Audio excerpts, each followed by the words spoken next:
उस जमीन का मालिकाना हक तक नहीं मिलता।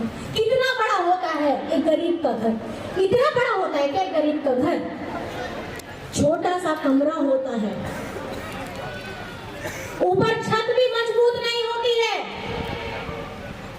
दीवार भी नहीं होती है ढंग की।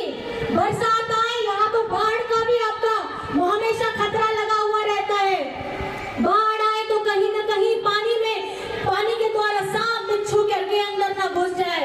घर पे एक मजबूत खाट नहीं होती, घर में एक मजबूत चूल्हा नहीं होता। ये दर्द है यहाँ के मजदूर भाइयों का, ये दर्द है यहाँ के टी ट्राइब का, यहाँ के आदिवासियों का।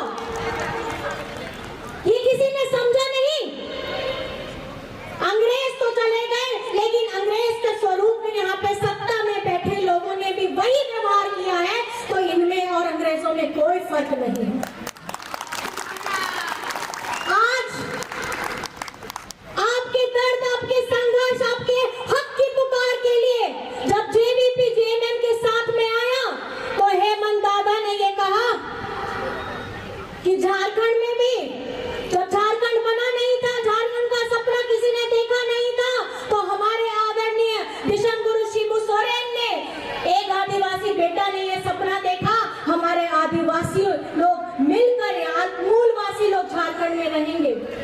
संघर्ष किया, लाठियां खाई, सर फूटा, कितने परिवार के कितने सारे लोग पिछड़ गए, कई लोगों ने अपनी आहुतियां दे दी, जेल चले गए, पूरा जीवन संघर्ष में चला गया।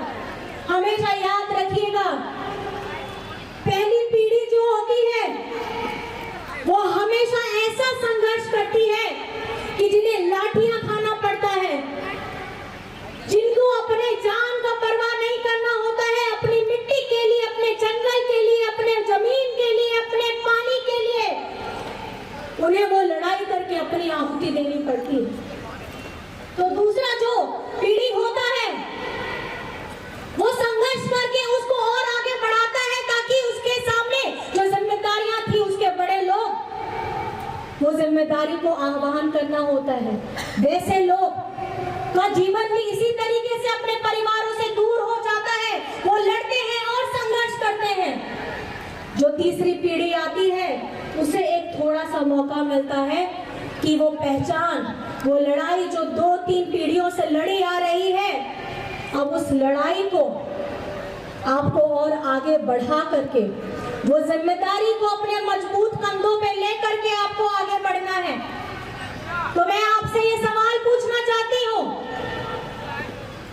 जिस संघर्ष के लिए, आपके स्वाभिमान के लिए, आपके आदिवासियत पहचान के लिए, आपके इस जगह जमीन में अपना नाम दिलवाने के लिए, आपको उचित मजदूरी देने के लिए, जेएमएम जेवीपी के हमारे भाई यहाँ प्रभात दास जी खड़े हैं।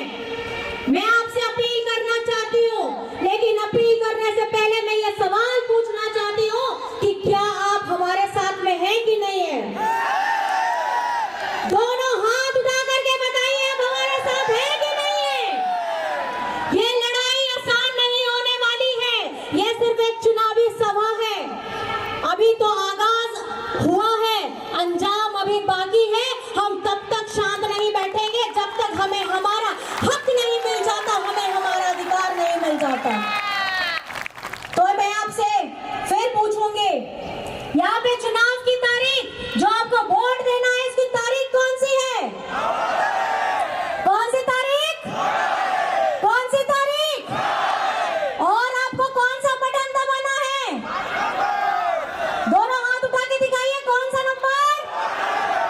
कौन सा नंबर? कौन सा नंबर? और 5 नंबर में चुनाव चिन्ह क्या है? क्या है? तीर धनुष। ये तीर धनुष याद रखिएगा, ये संघर्ष की कहानी बताता है, लहूलुहान हमारे वीर सपूतों की कहानी बताता है। ये कहानी बताता है कि ये आपका जीवन इतना आसान से बीतने वाला नहीं है। आपको अपने हक, अपने अधिकार, अपने सम्मान, अपने पहचान के लिए हमेशा तीर धनुष की तरह, जैसे उन्होंने हमारे वीर सपूतों ने संघर्ष किया, ऐसे आप लोगों को भी संघर्ष करना है। तो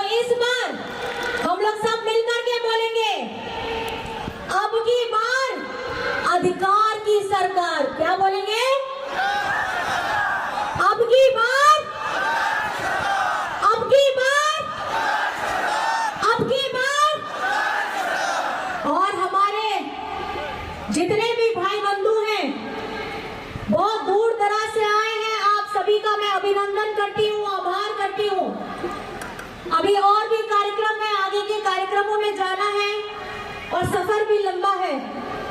तो उड़िया में है क्या यहाँ पे?